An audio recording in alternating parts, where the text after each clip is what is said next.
We imagine the grandeur of Rome in its marble forums and conquering legions. We picture the luxury in the silk robes of senators and the exotic spices on their tables. But we never ask the most important question: how did it all get there? The story of the Roman Empire is not just one of conquest. It's a story of commerce, and the men who risked everything to fuel its insatiable appetite. This is not the story of a simple shopkeeper. This is the story of the Roman mercator, the merchant, the adventurer, the gambler.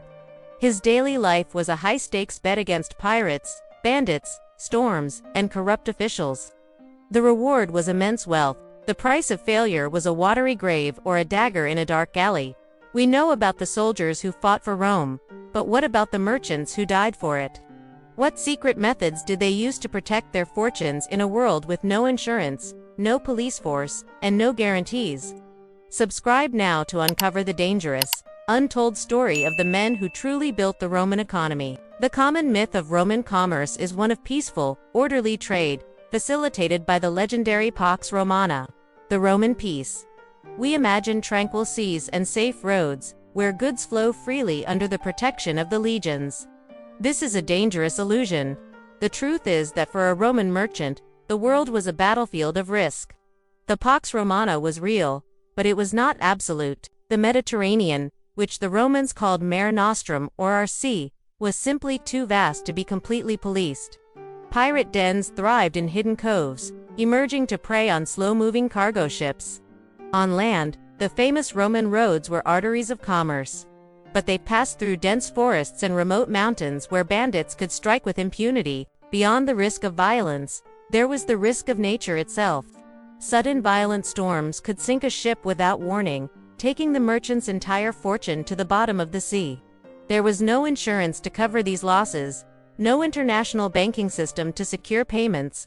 Commerce was a brutal high-risk, high-reward gamble, where a single bad decision or a stroke of bad luck could mean total ruin.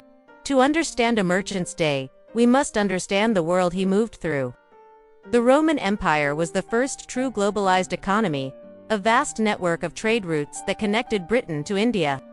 From the bustling port of Ostia, the gateway to Rome, ships would set sail carrying wine, olive oil, and pottery, and return laden with Egyptian grain, Spanish silver, African ivory, and precious silk that had traveled thousands of miles along the Silk Road.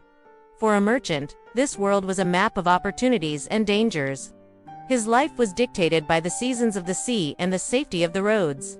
He relied on a complex network of agents, partners, and family members spread across the empire, communicating through painstakingly slow letters.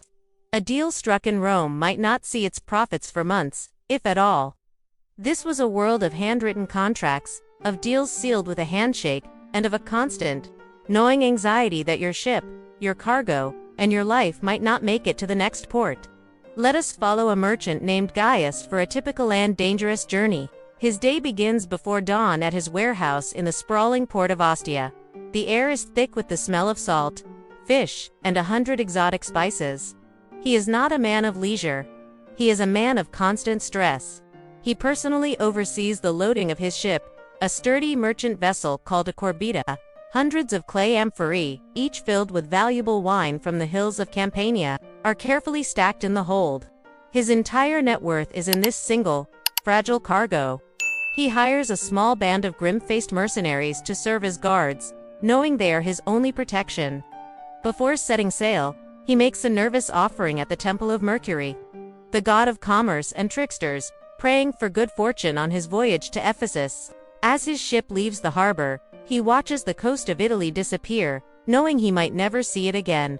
The first few days are calm, but on the third afternoon, the lookout screams.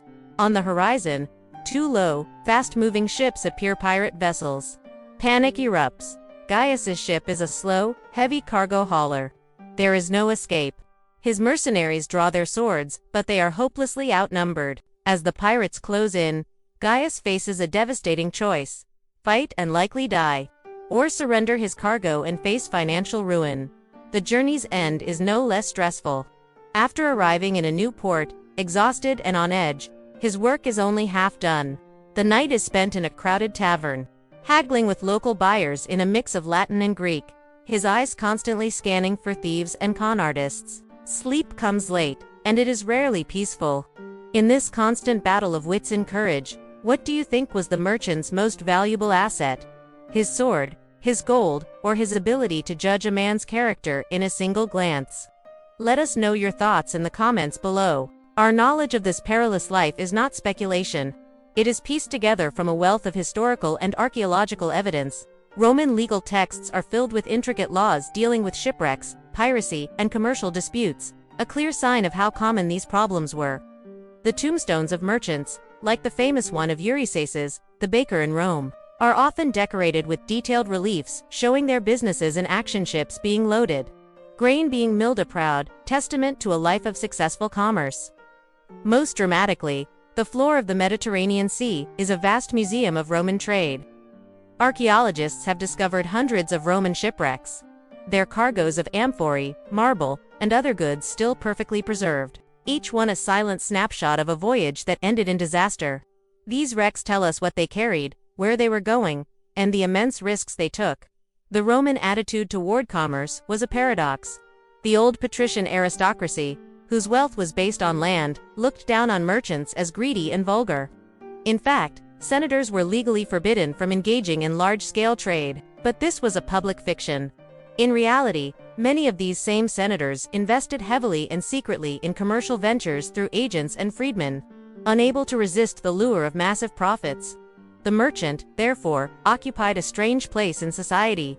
He was essential to the luxury and survival of the empire, yet he was never fully respected by the elite. His life was governed by a different set of values, not the military glory of the general or the political influence of the senator, but the pragmatic, risk-taking mindset of an entrepreneur.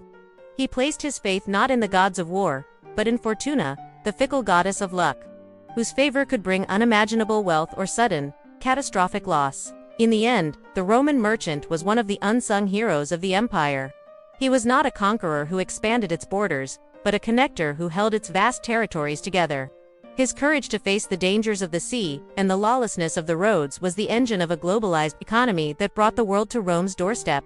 The silk on a senator's toga, the wine at a banquet, the grain that fed the masses, all of it arrived because of a merchant like Gaius, who was willing to bet his life on one more journey. His story is a powerful reminder that behind every great empire is a network of ordinary people, whose extraordinary risks and relentless hard work are the true foundation of its power. What do you think? Was the Roman merchant a greedy opportunist or a courageous adventurer? Let us know in the comments. If you're fascinated by the hidden lives of the people who shaped the ancient world, subscribe and hit the notification bell. And click here to watch our next video. The Secret Life of a Vestal Virgin. What really happened inside the Temple of Vesta?